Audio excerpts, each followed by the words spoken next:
Chewing on my futon, fold it up and smoke it. Transgression, a progression of a war we ain't asked for. Transgression, a progression of a war we ain't asked for. It's madness, yo.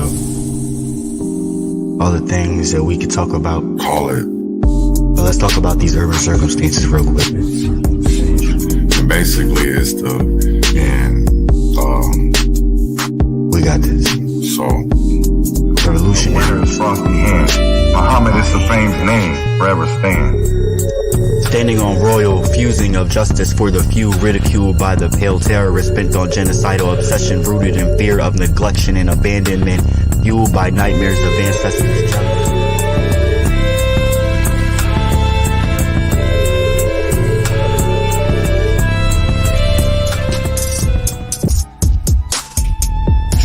because at the end of the day, I still want to be able to I don't dislike George Washington. The kind of friends I think all friends should be like my friends. My friends are the kind of friends I think everyone needs. My friends see the things at times I don't see. My friends hate the police.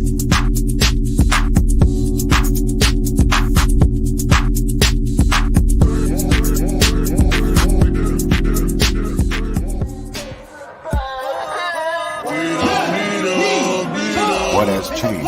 Are deemed the criminals, and the blacks are deemed the criminals. Shut up and help. Reflection ain't nothing but the inner child trying to see you. You gonna look? You gonna pick up that book? Lord, keep me far from the faith. Guide me through night and day. Teach me your ways. Show me the righteous way to sway. Lord, can you teach me, please? Show me the way, I'd say.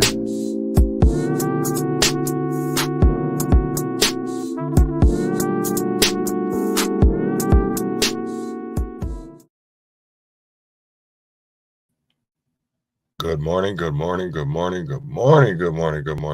and welcome to another episode of, of the Urban Conservative, brought to you by the Leon Block Network. I'm doing this a little bit different today. I'm not going to go through my normal spiel because we have a lot to talk about, and I want to make sure, because I want people to realize as well, this is not going to be a one episode, 2 episode. This is going to be a 3, 4, maybe 5-part series because there's a lot of information, and I don't want to I want to be able to break it down. And as well, I want people to understand is that some of these cases that we're going to talk about have been solved. There's some that people, by looking at the evidence and looking at everything, it looks to me wrongfully convictions.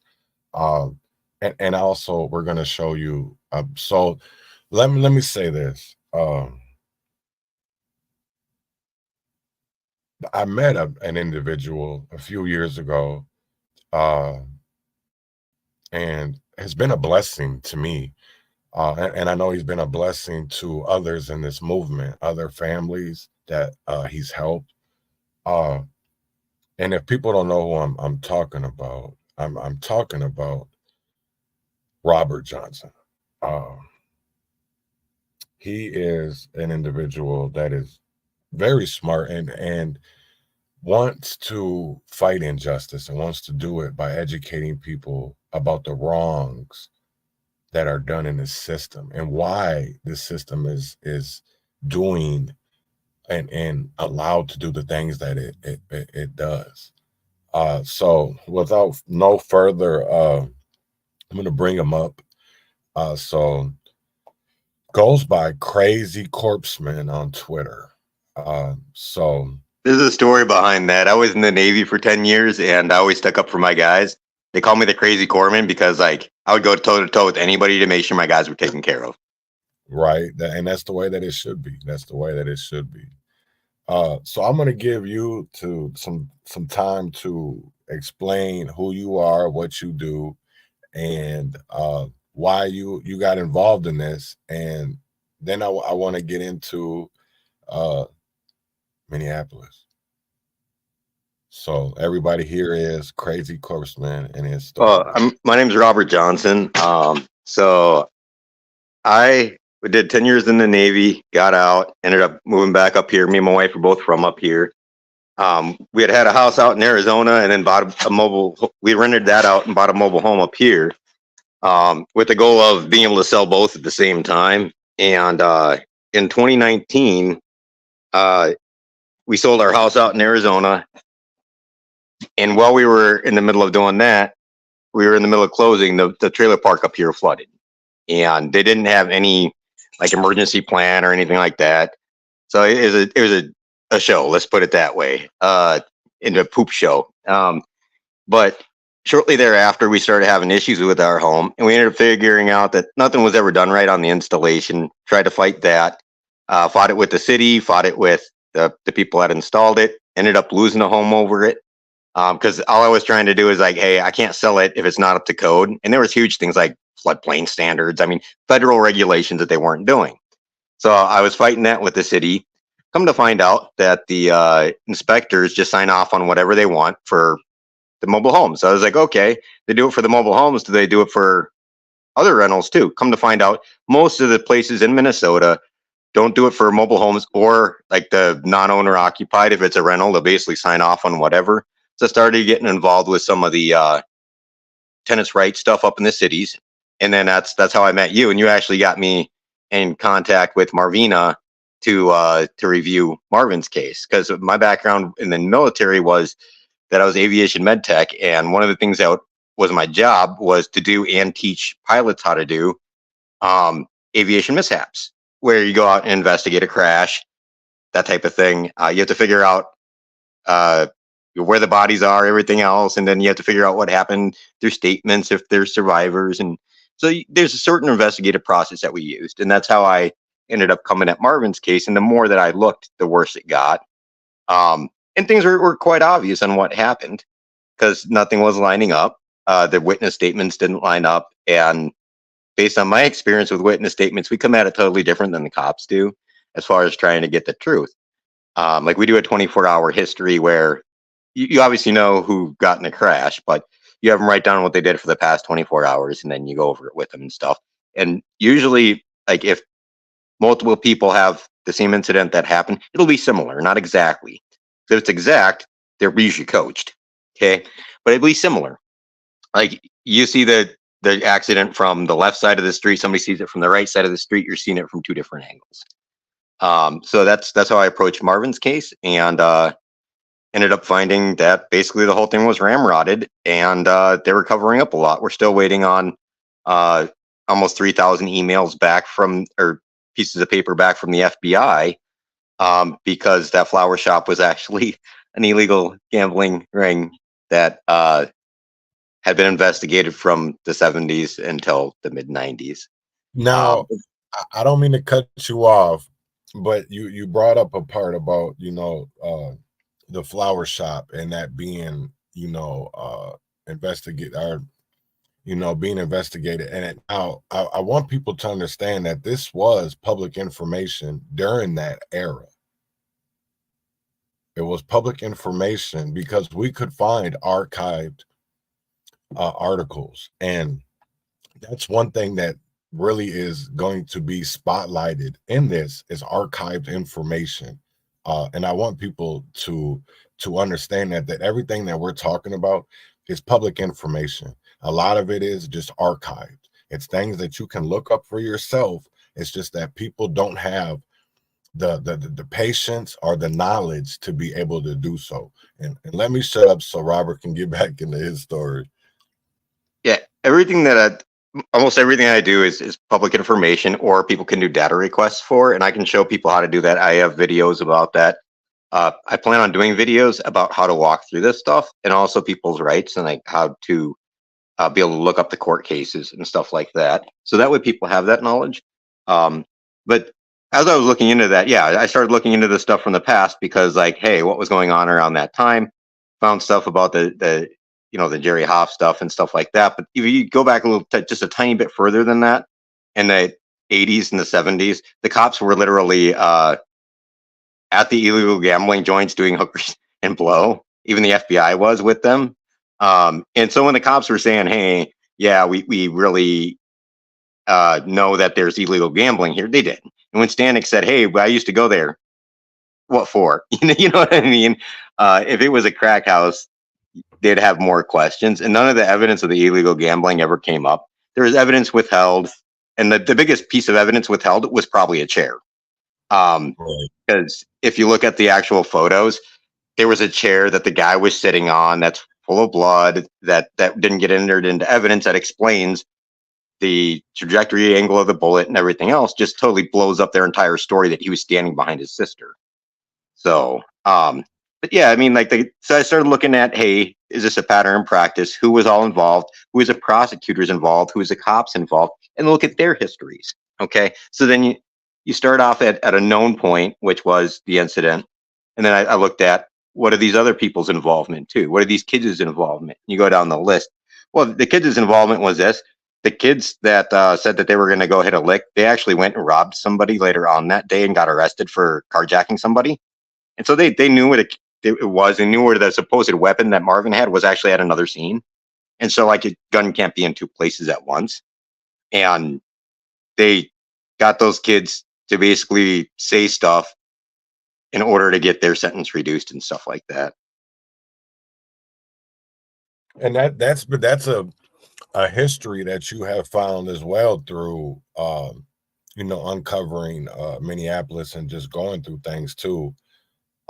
You can see a lot of, when you see a lot of confidential informants, which Minneapolis police is known to be shady with. And that's the whole thing that I feel like what was a lot of things that we've seen since George Floyd come out is the tactics of, Minneapolis police, the things that they do to get convictions, not including just Minneapolis police, but Hennepin County attorneys, Hennepin County sheriffs, even as well as Minneapolis city council members.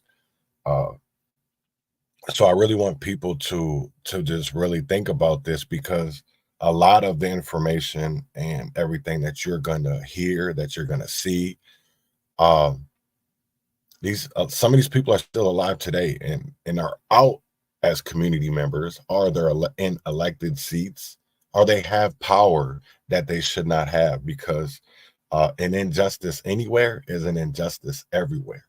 And if we're not having accountability, that's the main thing for me is about all of this is accountability, because we have people that are incarcerated, people that have lost their lives, all for the sake of truth and transparency. And I know people might be like, oh, yeah. No, that this is factual. It's not satire. This is not to be comical. People have lost their lives over the truth. And that's really what, I wanted to bring, Robert on, is because of the fact that he has done, we've worked on a few things together, and I love to research. And that's one thing that Robert is very, very good at, is research. And so I'm just going to be quiet, and let's start talking about, Minneapolis. And well, the way I come at it, you sort of got to let the facts lead. Okay. So you have to get the facts together and then let the facts lead. And that's what I've been doing, is just looking through history and be like, hey, and the community was like, hey, this is happening. And I was like, okay, let me look into it. And the more information I got, the more accurate it started looking. And what it looks like basically is, since AA Ames, back in the early 1900s, the scheme of Minneapolis, it hasn't changed much as far as the political structure and what happens. And if you look at specifically the drug portion, the government's been behind all those drugs since the 40s. I mean, that's when they got in bed with, who is it? Lucky Luciano, Operation Underworld in World War II. Right. So they've been running it since then. And so if they're bringing in the drugs, and then they're having a war on drugs, well, you can't bring it in and then, they were bringing it in and then catching the people selling it. And that goes back to the Ramirez story that we did the other day, Right. So it just gets interesting when you look at it. and you look at actually what happened. Okay, and then you look at the government's documents. What were they trying to do, and what did they accomplish? Because if you have a plan and you're trying to do something, and it fails, and you keep on trying again, you're trying to accomplish a goal. Okay, so it whatever happened. What was the goal that they were trying to accomplish if they have documents showing that? Well, there's two things. In the early 80s, they were trying to do almost like Patriot Act type spying. This was right after. So in the 70s, a lot came out about the CIA, and they're spying, and especially on the domestic side. And they said, hey, no, we can't be doing that. So they lost a lot. Well, what they did is they created up fake companies or fake companies that were already in existence to have civilians do it under the guise of their assets of the CIA, because they're not actually CIA employees. One of the places was the Bank of Credit and Commerce International, and their PR side of that was the business. I believe it's Business Commerce International, BCI, something like that. I can get you the exact name, but that was the one that allegedly Obama had worked for. But is a CIA front, and Orville Freeman had worked there. That's Mike Freeman's dad. Okay, so his recent statements about big white men won't rule the world anymore, it's very more interesting when you start looking at his dad, because his dad also was involved with some of the scandals with LBJ, like the cotton scandal with Billy Sol Estes and stuff like that. So you start looking at that, and then you look at what their goals were. Their goals were basically a surveillance state.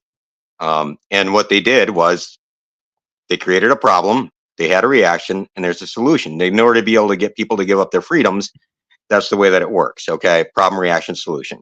Because we're, as Americans, aren't going to be like, hey, government, take my freedoms away. And so they started the Iran-Contra dealio, which was huge. And they were running the cocaine in order for weapons and whatever else. There was a lot of nasty stuff that was involved with it that I'm not going to get into with BCCI. But that was coming out at the beginning of the 90s. Okay. 89, they assassinated Nisker in Mexico to keep him from, he was the Israeli connection, to keep him from testifying against Bush. So there was already things like that happening to people. And this was before Gary Webb's article. So it was before the American mainstream knew about it. Kerry in 1992 had done a report about BCCI, because it was a huge bank. Okay, Adnan Kagashi, a whole bunch of other people. Robert Maxwell was involved with it. Well, they were also heavily involved in Minnesota. Okay, Adnan Kagashi was trying to do an ethanol plant over here, and he ended up, after that scandal, still doing business in Minnesota with Genesis Media, who gave us Alex Jones. But that's a rabbit hole we're going to go down a different time. All I'm trying to get at is there was a lot of this international drug money involvement. And as the Casey Ramirez story shows, it was in Minnesota. And Minnesotans don't ask questions when they're getting given gifts like that. So we moved straight from the cops literally dealing blackjack at these illegal gambling joints, doing hookers and blow, to the 90s with the drug war. And they were trying to work with the cops. Sharif Willis was, and he has a lot of good insights.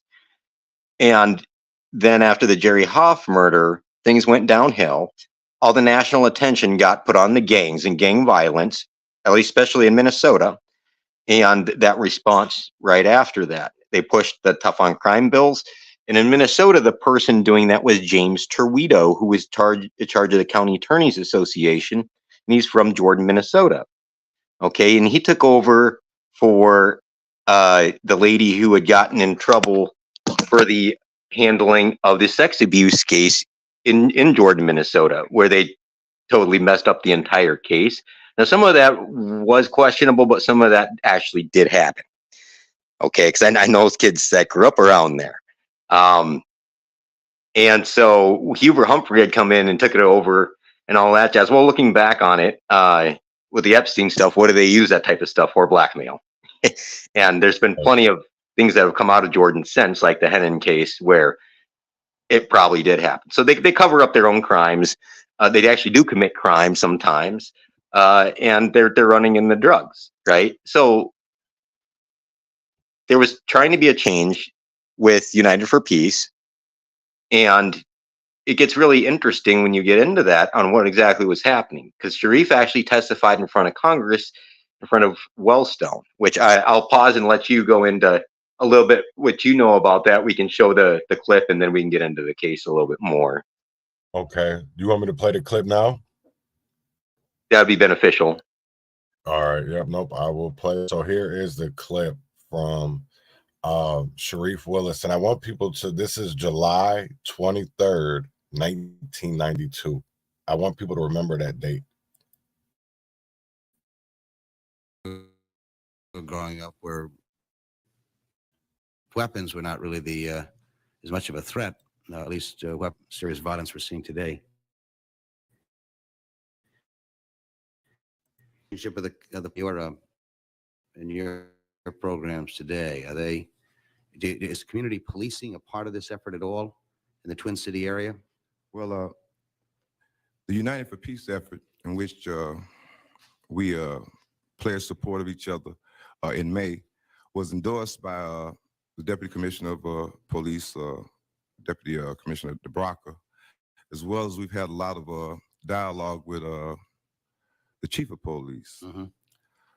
The line officers are a different thing altogether. I no longer drive because every time I get behind the steering wheel and they see me behind the steering wheel, they pull me over and harass me and other things of that nature. So I have someone drive for me. And I found that to be a lot more comforting than having to spend some hours in a lockup.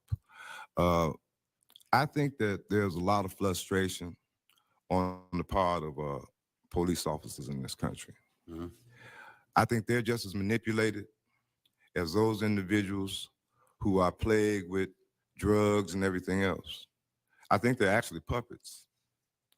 I think that anytime an individual who initially wishes to serve and do something good and productive within the community can get burnt out, seeing the same repeated nonsense every day, the same frustration and exasperation coming from different communities. So they start to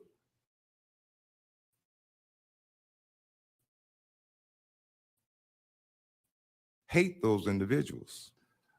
The relationship between the community and the police, especially in the communities in which I live, is one of hostility.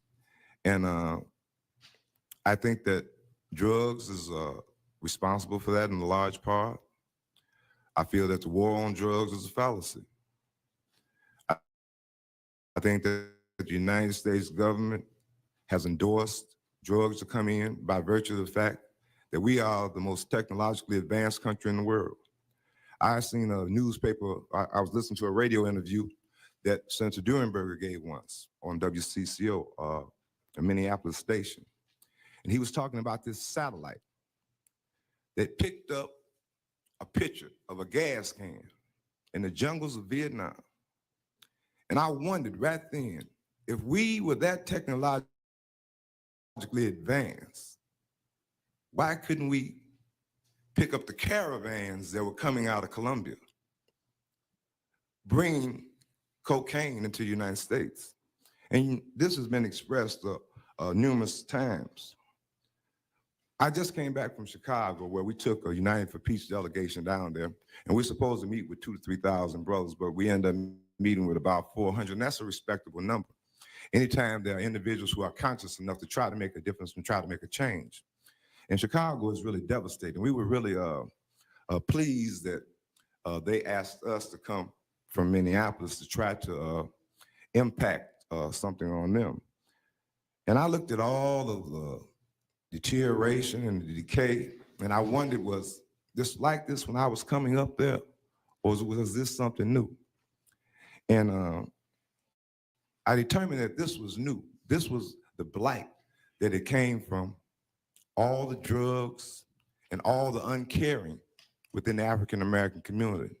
African Americans in this country, African American men in this country, believe that there's a conscious effort to kill us all. We believe that there is a plan by the powers that be, that genocide is that plan for African American men.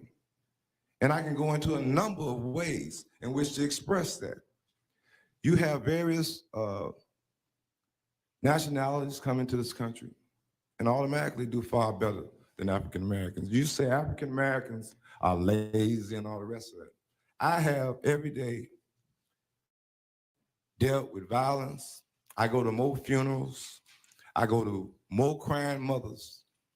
And I have more kids come up to me asking for jobs. Recently, we were able to, because of an incident that occurred in North Minneapolis, to have everybody wanting to give up jobs because there was violence occurring. They was thinking that everybody, these blacks was gonna tear up the city. So now everybody is ready to give up some money, give up some jobs. And when we translated from all the meetings that we had about 25 jobs. There is, I don't know of any gang member that owns an airplane or a helicopter or a boat that is able to get past all of the technological advancements that this country has and smuggle tons and tons of narcotics into this country, and they land in African American communities. Nancy Reagan said, just say no. She said that's because to start crossing over into white communities. Drugs have been in African American communities for years. Had it not started crossing over, Nancy Reagan would have went right back to business as usual. And then there may have been some indications that the Contras and everybody else and the CIA was involved in that. So speaking for a large number of African Americans, we have no trust in this government. We don't feel that a lot of the members in this government are really being responsible to the citizens, not only African Americans, Hispanics, and whites. If you got a bankroll in this country, you cool in the game. If you ain't got no money in this country, it's tough. It is tough. Let me just ask you one more before turning over to Senator Wellstone. Question, if I could. What works? You talk here about what doesn't work, and I don't disagree with a lot you said. That's good there. Yeah. Yeah, Sharif really laid it out there, man. And he was right on, man. BCCI was under investigation at the same time for doing exactly that, man. They covered up the Bush stuff, and they were Bush was pardoning all his Iran-Contra buddies. But see, that's the crazy part for me, right? Because like we see all of these shows today, right? We see like some of my favorite shows on TV are actually true stories, are part of true stories, like Snowfall, which is about Free Ray, Ricky Ross, or you have like BMF that shows a part of the CIA was involved with Ricky Ross too, if people don't know. Right. And really funded a whole war because of, but that's the whole crazy thing of it is because even Sharif brought up a very good point about the just say no. It wasn't to say no to drugs. It was for the white community to say no to drugs. Because I'll tell you right now, when crack first came out, crack wasn't it because they used to base it. They were base heads. They, forget what they call it now, but before there was crack, there was another way you could do it to get the same effect without having to actually go through, making the actual rock. But when rock came a thing, when crack rock actually became a thing, is when they started really to do the war on drugs. The 70s, Nixon is the one that started it. And they really took off, though, you're right, under Reagan. Reagan's real interesting because he was really involved with all this. Same thing with Ollie North. Ollie North was actually signing checks from BCCI for the weapons and stuff. So Ollie North, people know him from Fox News, like he's a good guy, right? No, dude, he ruined a whole bunch of communities. And again, they've been running the heroin since they were in bed with Lucky for Operation Underworld, which he was funneling it into the black Harlem jazz clubs. And then when people moved over to Chicago, into that. And so it's been focused on that community for a while. And Sharif goes on in there to say about how some of these gangs were started originally as community organization. And so people need to look into the history of the gangs and what they started as. Okay. Right. A lot of it was that blacks weren't allowed into things like Boy Scouts and stuff like that. So they wanted something for their kids. And the police brutality was to the point where they were like, hey, we're going to police our own neighborhoods. So the police don't need to come in here. And so they were protection for the community, and also had food banks and whatever else. And that's how the way got started too. Right. And that's what people don't even understand, is because, like, you know, gangs, what they want to call gangs, honestly started as community organizations, because there was no different than what we have right now with, let's say, BLM or any of these nonprofits. Because the only difference is that they wanted to be self-sufficient. They wanted to take care of they wanted to take care of their communities. They didn't want the government have to be involved, because they knew what was going to happen. Just like what I have up on the screen and what Sharif said, it was a farce. It was a fallacy. It was sneak, because everybody has said, even the black so-called people that voted for the 1994 Crime Bill Act said it was a mistake. But have they fixed it? When you said something key there, so two things. First of all, that the CIA and FBI do COINTELPRO, which is where they infiltrate organizations. They were doing it at the U, specifically the left and or civil rights stuff. Okay. So most of the gangs and stuff got infiltrated at that time. And so it gets real interesting on that. But bringing that forward, off of the back of this, they did the 92 crime bill, right? Which got passed in 93. And you go down the list, they did a lot of legislation off of these cases, especially the Jerry Haaf murder, which happened 2 months, almost to the day. I mean, it was September 24th. So yeah, that's what I was going to look up, is to see when that actually happened. There's a 24th or 25th. 24th was the meeting, the community meeting. The 25th, I believe, was the shooting, because the 26th was the first newspaper article on it. But it gets interesting because, like, that whole story doesn't line up with what happened, because, like, the eyewitnesses couldn't ID somebody or anybody. The footprints didn't match up. The clothes didn't match up, so they changed the story. You know, and supposedly these kids ran a block north, and hid in the house there to change and do whatever. The cops had just already descended on the place, and one of the cooks from, according to the Star Trib, from the pizza shack had actually shot back and ran up after them, so they would have been able to see which house they went into. Right. And it was September 25th that Jerry was killed. At trial, there's a couple of the witnesses that told conflicting stories about who was where when, and those two witnesses don't appear to have ever even been at the meeting that night because of what was being said. Because one of them said, "Oh no, I stayed inside the building." The other one said, "Oh no, she went with me." Everything doesn't line up. And from what I've seen, people can't be in two places at once. Right. And everybody got benefits off of it, everybody that testified. But the key thing to remember, though, is what I just said about the COINTELPRO, because that was heavily at the Minnesota International Students Association. Okay. And in the early 80s, there's two people that are key, very key to a lot in Minnesota that went there. And that was Bassem Sabri, who is the owner of basically South Minneapolis with the Smallies, and Keith Ellison was there as well. Bassem Sabri actually had gotten in trouble for fraud there. Imagine that. He's gotten in trouble since for fraud. So, but then Keith Ellison was there as well. Okay. Now Keith Ellison, off this Haaf thing, Ellison, McAfee, and a couple others went to Chicago to pick up one of the witnesses, and they actually got reward money off it. Okay. Now that kid, it was Monterey Willis.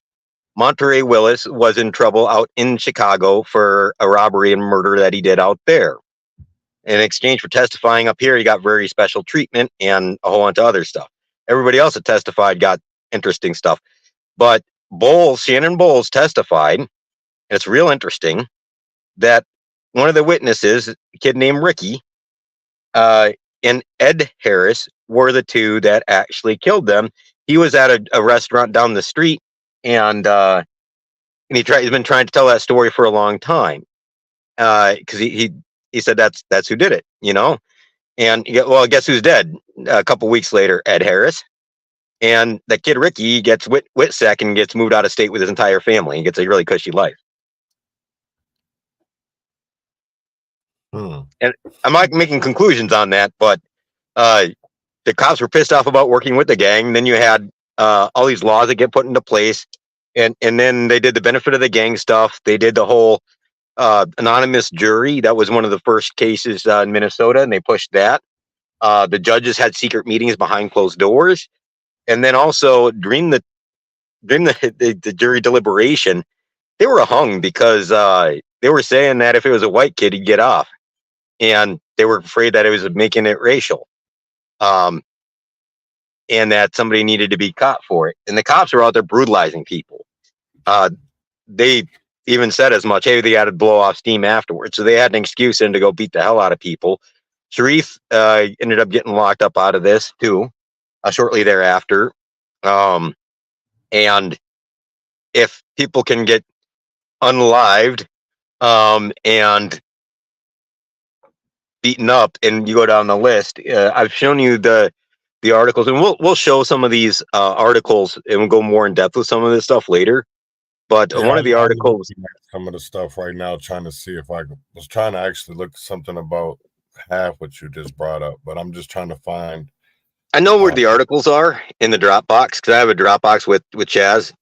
So we can pull up some of the articles that I'll come up with a PowerPoint to go through it more in depth. But it just gets interesting because there's a anarchist magazine that had some really interesting information in there. I guess they had arrested over 300 kids during that time period. They were taking them rides down to the river, which was where they'd go down there and threaten people that they would die and that they would just throw them in the river. One of the people had soiled himself and had to walk home. He was so scared. So you do that to people, they're going to talk. That's just 101. It's worse than the Reed technique. But I'll let you go for a little bit here. No, because I was just saying because during that time, I was 15 years old. I stayed in North Minneapolis when all of this happened, and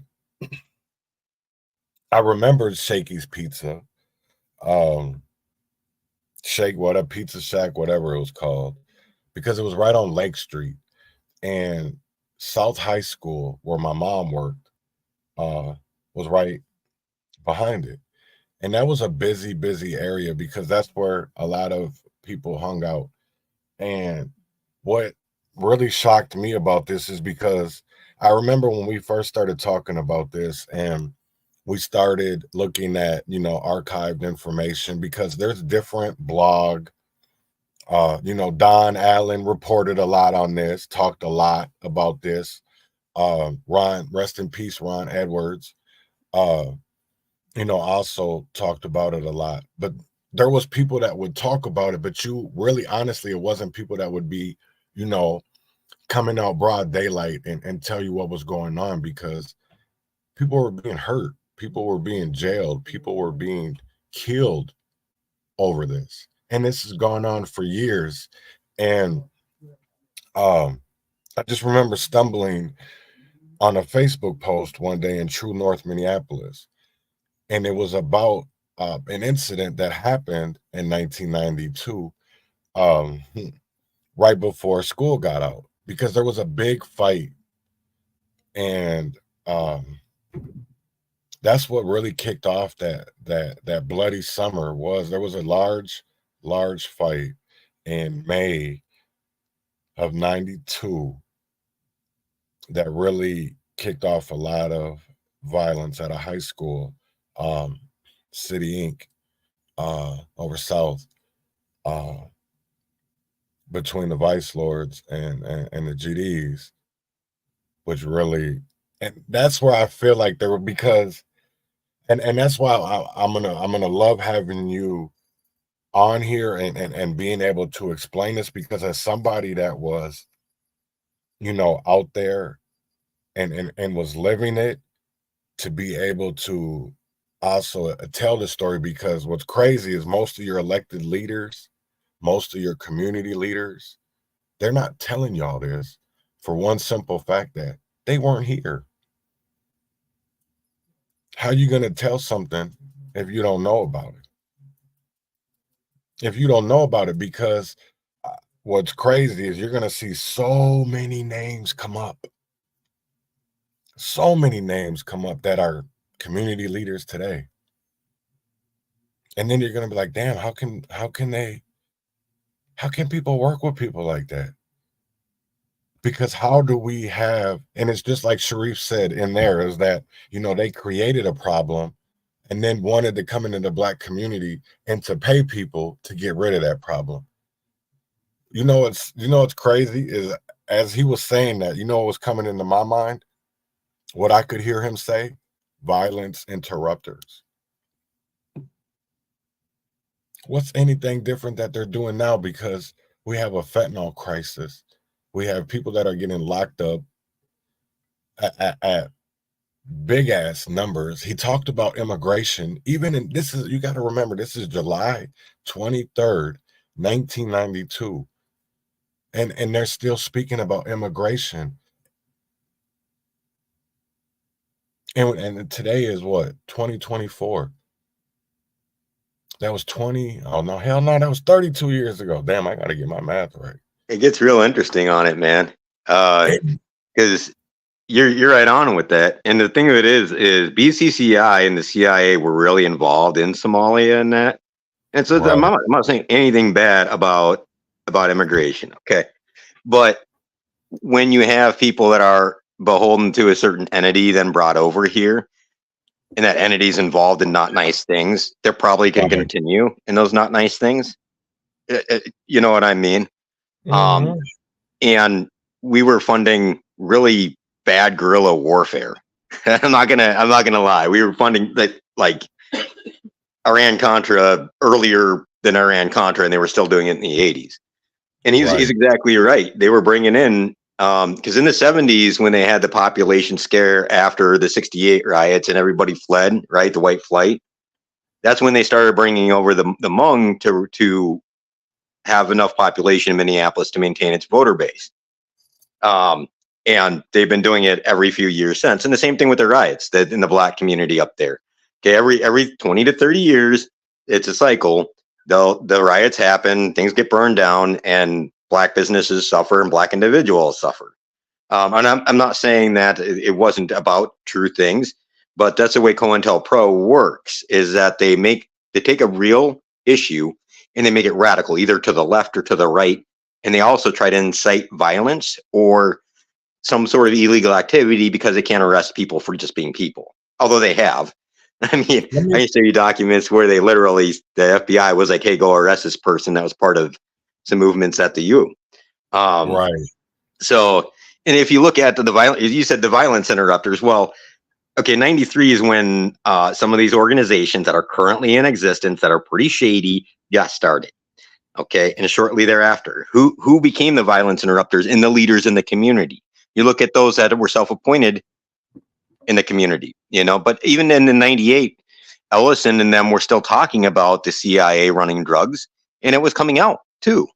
But then right around the 2000 timeframe, things really changed. And it gets real interesting with Minnesota's involvement with some of that. But I'm going to stick to what we have, Right. that we're talking about now. Because there is, and that's the whole crazy part of this, is that people really don't fully understand. And that's what bugs me Um, it's because I see these people that were part of the problem, right? They used to call out the problem, but then now they say they're part of the solution, but they're actually still part of the problem. Because I'll tell you right now that how do we have violence interrupter groups buying liquor stores? How does that supposed to help our community? Because all they're doing is doing something that is no different than bringing drugs into our community, because alcohol is one of the worst things to ever happen to our community, especially our Black community, because it's tore us apart. And yet we push for peace buying, well, shit, it's already bought and paid for. They vote on it on the 25th. What's today? Tomorrow. They vote tomorrow morning or whenever they have their meeting, Minneapolis City Council. That's shit's crazy of what, because at the end of the day, most of the council that's up there, they weren't around here. They weren't here. That's why they passed yesterday a resolution to call for a ceasefire in Gaza, but have a public health crisis going on over South Minneapolis. People don't give two fucks about us. And I'm sorry about my rant. I just had to throw that in there. I didn't mean to get off base. Because, No, you're right on base. You're right on base. See, this stuff never stopped. If people don't realize it, this stuff never stopped. They're still running the drugs, okay? The government's still running the drugs. They're still causing the problem because they're still trying to take our safety and security, dude. They're trying to have us give that up constitutionally, willfully. If people don't realize that, they're trying to make fentanyl into a weapon of mass destruction so that way the CIA can unleash their AI spying. They're literally going to be voting on it here this year. See, and Klobuchar has been one of the ones pushing it. Okay, you unleash that AI spying. Okay, I'm going to say this right now. Anybody that's listening out there that lives in North Minneapolis or that is involved in some way in this stuff, you are throwaways to them. Okay, they're going to use you until they can't use you anymore. And then you're either going to end up dead, in jail, or what? They don't care. Okay, and they're going to use this AI stuff to clamp down. They're rolling out the AI policing, the robot police and stuff like that. And police are scared of some of this stuff too that's coming because it might violate their own rights, you know. But it hasn't stopped, and they've been continuing to scare people. It's called trauma-induced mind control, where they have to always have trauma in front of you. That's what happened in the 90s with all the false flags. And you know what's crazy? I'm 46, and you know, the more as I educate myself, I literally can see the problem, and it's like I just wish people would just pick up a book. And at the end of the day, you don't even got to pick up a book anymore because everybody got a phone. Everybody knows how to access YouTube. You know how to access Pandora. You know, if people can sit there and listen to Kai, that streamer that streamed for a week in jail, but you can't literally watch or listen videos to educate yourself, but you can watch somebody that our people have suffered and pained and broken apart families, and y'all watch that and think that shit funny, but we can't even take the time to educate ourselves so that we can empower ourselves. That shit's crazy to me. And I just see why though, because at the end of the day, I want people to think about this, right? And I was talking to an elderly person just the other day, and she was like, you know what's crazy, Chaz, is where the hell did all this ADHD come from? Where did ADD come from? And I said, honestly, I don't know about all that, but I said, I can tell you the shit that they were doing back in the 70s and 80s is affecting our kids today, because that's how our kids are dying off fentanyl, is they're putting it into, I said, Kenny, they're making what look like Ritalin pills, what look like Xanax bars, or even candy, Flintstone shit that you can buy on Amazon and get shipped to your crib. So there's no war on drugs. And to be honest, I don't even like Sharif, but that man really put a lot of truth out there in 1992. And I can see why Minneapolis tried to do the things they tried to do to him. I can I, see it. I wasn't making any character judgments, but hey, he was spitting truth, man. You know what I mean? Right. Like, Right. that's all I'm saying. And he was calling it out. They didn't want it called out, you know? And it's sad. They've been running the drugs. They've been running the weapons. If people don't know, most of the terror attacks, quote unquote, from the 90s were all false flags. I mean, like the FBI knew about it. They, one of them, I think there's a First World Trade Center. They supposedly forgot to swap out the powder with inert substance. They set it up, but they accidentally gave them real explosives. Like, you can't make this stuff up, man. And you get in the CIA and Mossad involvement. It's like, yeah, they were the ones that created Hamas, Al Qaeda. You go down the list, and it's all on open record. People just need to go look. They create the problem, they create the reaction, and they have the solution. See, you know what? And what's crazy is I want to talk about that for a minute, because just in the last couple of days, you had somebody that was caught on video. That was, I guess, a Mossad agent or some kind of I don't know what he was, but he was some kind of on the terrorist list. And actually, they asked him who he was. And what's crazy is he said, when this comes out, you'll know who I am. Then you should be worried about what I'm about to do. And it's like, this man is literally on the national terror list, and our borders are open for these people just to walk in. And these people, and I'm just saying these people because they're not Americans. They're not, you know, and I'm not saying I dislike them, but they're not us. It's worse than that, though. People don't realize that WINSEC, which is the Western Hemisphere Institute for Security Cooperation or International Security Cooperation, used to be called School of the Americas. Okay, right. We trained a lot of the dictators and these guerrilla warriors. We train them.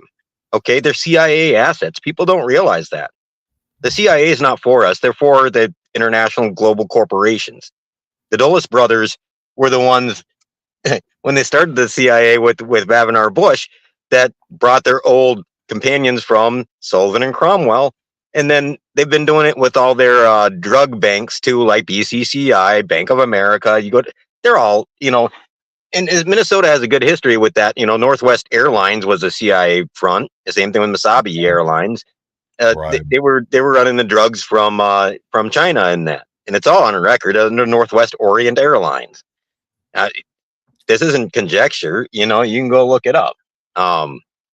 But they're still doing it. It's not like anything's changed on that, and Minnesota has a lot to do with it too. There's been a lot of money funneled into Minnesota, okay, and a lot of big clearinghouses and that for banking that got taken down because of the corruption, because they were stealing people's money. Thomas Petters, okay, right. MJK Clearing, which was involved with Kagashi, and the Genesis, that whole Genesis Media thing is real interesting because they started shorting that September 7th. Of 2001, you know, and then if you get into the downtown improvement district stuff, it gets real interesting too, because after Clinton's executive order in '98 that authorized domestic spying because of Oklahoma City, right. There was a program that was supposed to be implemented here in Minneapolis along with the downtown improvement district that Rob Allen had done up for the Minneapolis police. And he was supposed to present it the morning of September 11th at 9 a.m. Oh, and September 11th happened. And then they got more into the spying. And that's where we get the fusion centers out of. Okay. Hank Asher, who had been involved with Iran-Contra, and he's the father of domestic spying electronically, created up computer programs and that for the DEA and the Center for National Center for Missing and Exploited Children in the 90s. And his matrix system was real interesting. that was used in spying, domestic spying down in Florida and a couple other states. And also part of it was good, where like they could share who had a warrant out across jurisdictions, which is good. But Right. some of it was not good. Anyway, Hank Asher had been involved with Iran-Contra. Okay. And so he was not a very good person. And you ask how Epstein and these people got away with it. Well, they ran the databases, right? And so just these are the people now spying on us, bring it up to the fusion centers since.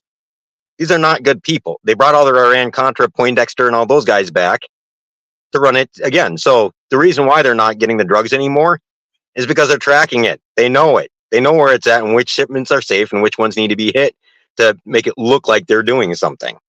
The technology has gotten way better. You can't tell me that they can't do it if they can do it for other things as far as cell phone locations and whatever else, Exactly. And that's what really trips me out, because you see so much AI policing coming out. You have they want to put all these cameras up. They want to do this. They want to shit. I've seen robots. I've seen animals, robot animals, pets, dogs, whatever. I've drones, new type of drones. And that's the whole thing and they say they don't want to infringe on One our second, I see the privacy. comment down below. Ben, you are awesome, dude. And definitely we'll be getting into some of those comments later. Yeah, that the promise, yeah, there was a lot behind that too. Oh, we can definitely get in the comments now, but I just want people to see that even the legislation that they're doing now, when it comes to policing, I want people to understand that this is all by design. They're doing it for a reason. They're doing it for a reason. So, because just like Robert said, they know what comes in. Because we don't. What type of drug dealer do you know that got bringing it in like that? Because I didn't know no KC Ramirez's. I can say that for a fact. I definitely didn't know no KC Ramirez's that could literally take over and control a whole city, and they don't even know where that man was getting his money from. No, I can't even say that, because shit, the mob did that back in the 70s. Well, remember though, Minnesota's been involved with the CIA for a long time. Okay, the U of M was doing the starvation experiments. They did a lot of the mind control experiments. They've done the ketamine experiments, and then Carleton College, Northfield. Come on here, William Casey, Robert Gray. Right. We can go down the list, and we will actually be. I'll be making up some slides to where we can show you guys some of the evidence, so you don't have to take my word for it. I have plenty of documents for everything that I say, and so we can do some, and I'll also do a bibliography where if people want to go on their own, they can go look in exactly where the material is, so that way they can that we can post up that they can go do their own research, because I really suggest people go look at stuff on their own and make their own conclusions. No, definitely. I agree. And that's the one thing of that. Everything that we're saying on here, we can show. There isn't, you know what I'm saying? This isn't these might be our words, that how we're describing it, but there's nothing that we're telling you that we can't show you that is on either archived newspapers, court transcripts. That's the one thing that and I want to, as I'm doing this little rant, if anybody has any questions, because these last 20 minutes, because every episode that I'm gonna do with Robert, we're going over an hour, because an hour just isn't enough. So I'm gonna do an hour 20, and if he's got longer than that, we going longer than that. But the rant I wanted to, and I forgot what I was just going with that. But I just wanted people to see, because everything we are going to talk about, we can show you. And that's the one thing that I love about the data requests, the Freedom of Information Act. And a lot of people don't even understand those things. They don't understand our judicial system. They don't understand our political system. And I love learning and seeing the things that I've seen. And I'm grateful for people like Robert. And I wish that there was other people that were like him that wanted to teach and to be, so that we can all be better. And there's not many people that are selfless like that, because it seems like everybody has an agenda. Everybody has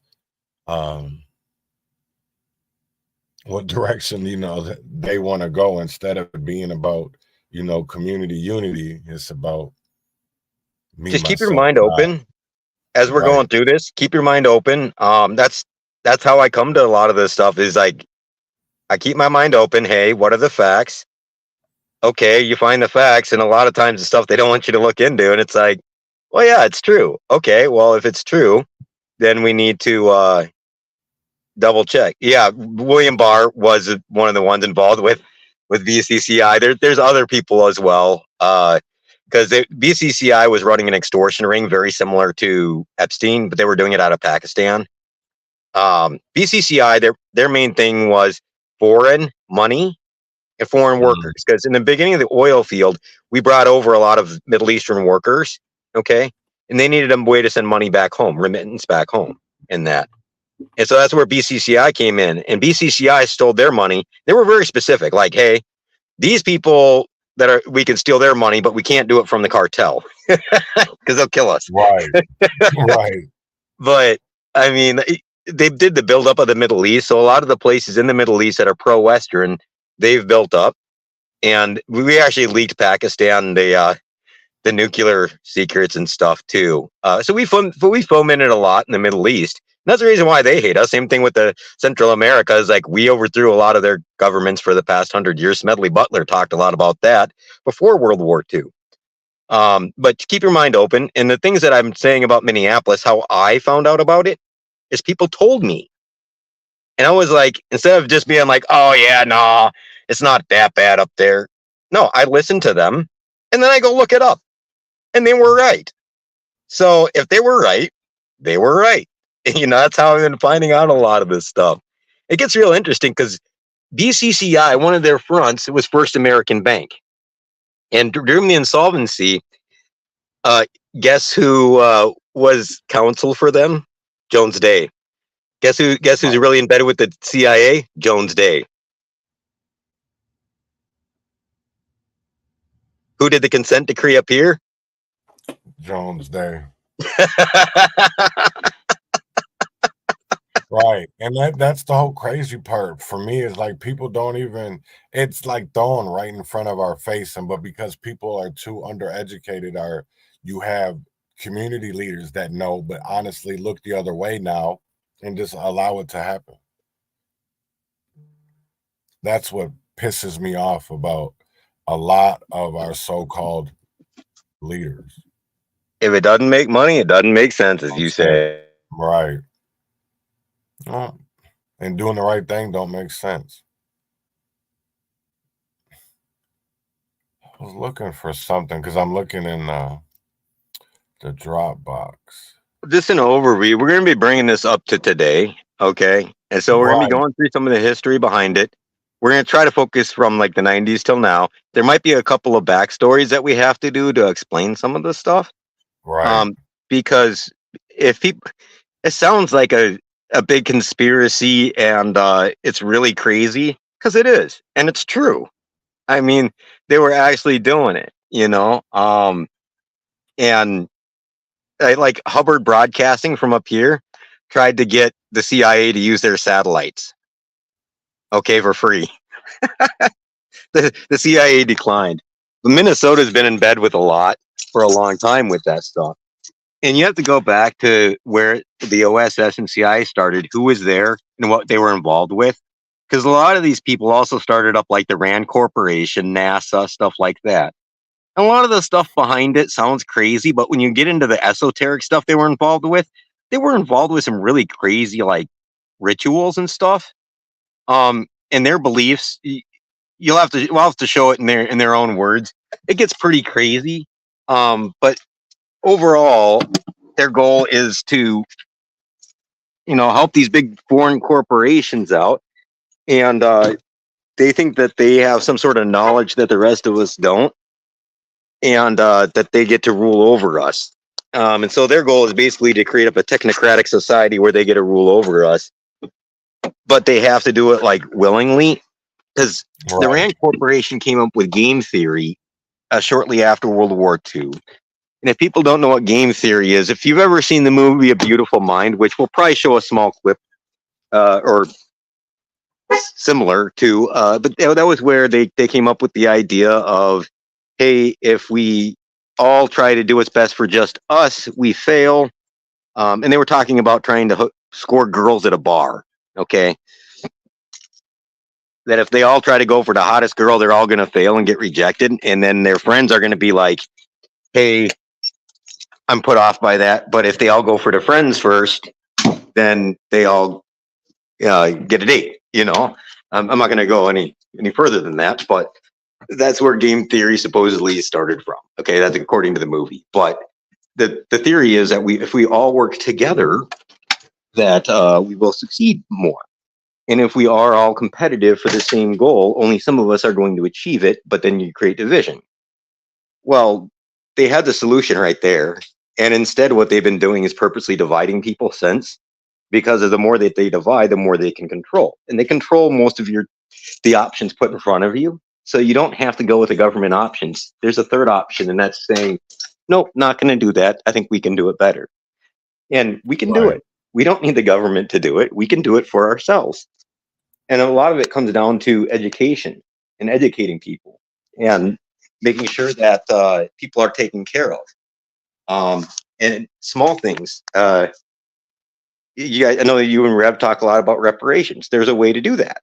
But also realize that if it comes to it and it gets pushed the wrong way, what the Republicans will do, and I guarantee it, or whoever's in power, is they're just going to dump money into the community without any guidance. And that's probably not the best way to do it. You know what I mean?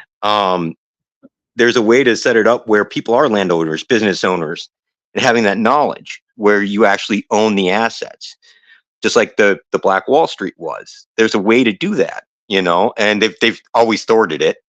And the one thing I want to say, and I'll let you go for a bit here, is that just realize that the Black community is more powerful than you would ever imagine. Okay. And they wouldn't have to target you guys so hard if you weren't a threat, because you don't target things that are not a threat. Okay. And both sides can come together. I have a lot in common. The white hicks out in the rural areas see a lot of the same stuff that, as far as government control and mistrust of the government, and you go down the list, that the inner city does. It's just that the people in between like to gatekeep too much. And there's plenty of gatekeepers in the GOP and that, but there's plenty of independents up here that are independent, that are all for equal enforcement of the laws, constitutional rights, and people's freedoms. And that's what we need to get back to, is individual freedoms. But with that comes a responsibility to self-regulate our communities and ourselves. Exactly. And there's, like I said, there's things that are going to come up in this that, these are people that probably people love, what I'm saying, that have been a part of our community for years. But for our community to heal, for our community to recover, we have to face our harsh truths. Just like, Rev says all the time. And I love Rev. And there's some things that, he does that are says that I disagree with, or even people that he works with that I disagree with. And yet, but I know where that man's heart is. I know where he wants for our people. And I just hope that, and if he is watching, Rev, I hope that, because the reason I really want to do this is so that people that I work with in the Black community can see this and really start to understand of why we need to get rid of the evil in our communities. Because once we get rid of that evil, our community can heal. And because they've hurt our communities for years.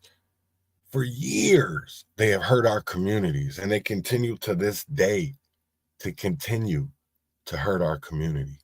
And the only thing that they get promotions. They get promoted.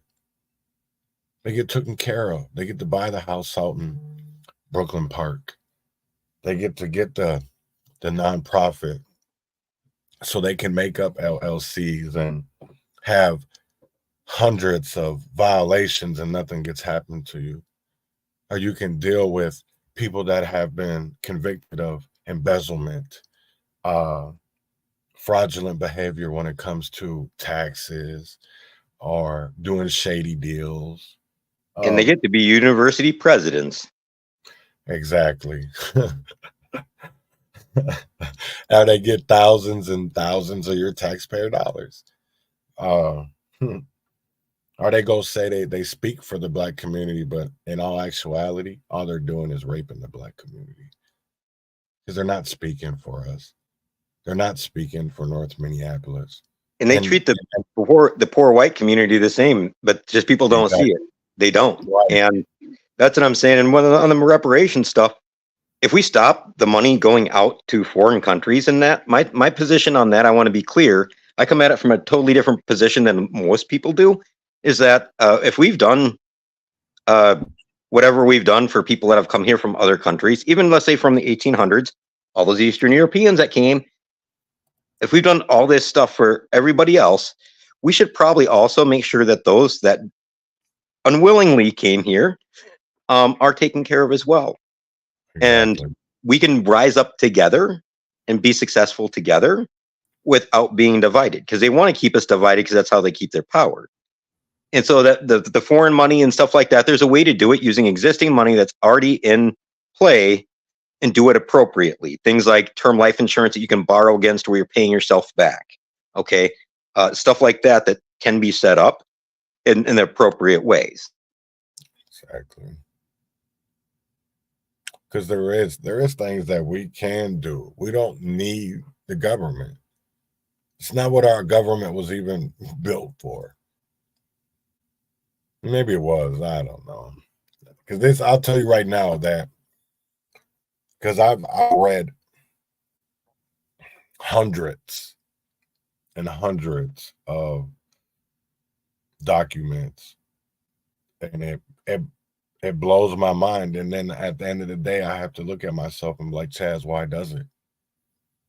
Is it because it's everything that you're told that it's not the reason of why the problems are going on in our communities? Because you want to see the good in people, but then when you actually see the paperwork, when you see those contracts, it makes me sad. And I don't know how people can sleep at night knowing the things that they're doing are wrong, and yet just keep on going on pretending that it doesn't happen, or pretending that they're not part of the problem. Focus on the small stuff, man. If you can affect 2 or 3 people a year, and those people go out and affect 2 or 3 people, that's exponential growth. Oh, yeah, definitely. And I think, honestly, I think just even over the last 2 years, I think people are starting to wake up and see the things that are going on in their community, because you're just seeing too many people talk about it. You're seeing, especially when it came to feeding our futures. You know what I'm saying? Like, there's things that we can do. I mean, like, that's what I'm saying. It's like there's positive things we can do. And if you focus on the positive things you can do to affect change, yes, there's problems. And we can talk about the problems, but if you also focus on, no, we're gonna change this. We are going to do this. They can't stop us. You have to get enough people together, but they can't stop it. And that positivity, you can't fight that. No, they can't. Because what do public enemies say? Right. No, I don't know. Just talking shit. Fight the power or late 911? Right. And next time after we open up, please let's play a late 911, because that is another issue that is actually happening. And that's the thing is I talk to people and they're like, yeah, I want the cops to come if somebody gets shot, but they don't show up till 2 days. I'm like, I'm not even going there. It's like, yeah, so how can you say you're policing in the community when no, you're just sitting downtown because the downtown improvement district pays you to keep people out of there due to geographical restrictions. You just trespass them. Exactly. And people still don't see it, but that's okay, because we're gonna show y'all. We're gonna educate these next episodes. And any last remarks you want to say today, or where we're gonna continue until tomorrow, where we're gonna start off tomorrow? Well, probably I'll get with you after my class, because I have class at 11 here. I'll get with you after my class, and we'll come up with what all you want me to put in the PowerPoint, so we actually have something to show. Because I have plenty of documents. It's all depending. Also, people put down in the comments like what you want to see the documents on as well. Yes. And we can provide the documents, and then we can bring it up to today. I will probably do one episode just on the corruption today and what we found. And I highly suggest that people actually print off. We have some documents that you can print off, okay? And then make complaints at your city level. Make complaints at the state level. And we can give you the exact people to make complaints to, because if they get enough complaints, they're going to start noticing. And the second thing is, use your vote. Use your power in your community. This last election cycle, you realize that the highest person had, like, for the 5th ward, I think it was, had like 1,100 people.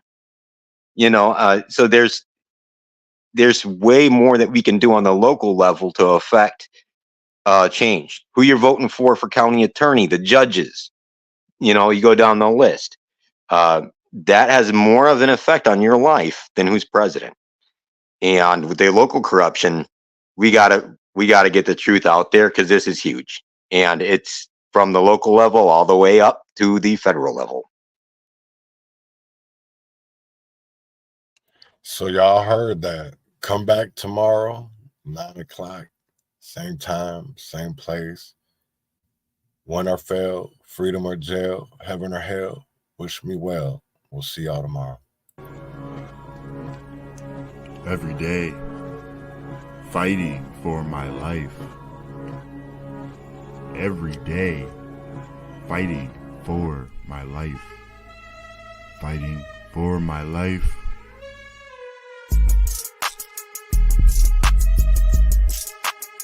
Fighting for my bread. Grew from the seed you thought was rot. I think not. Fire bred desire to rise above denial, to rise from former ashes to face new trial for more triumph.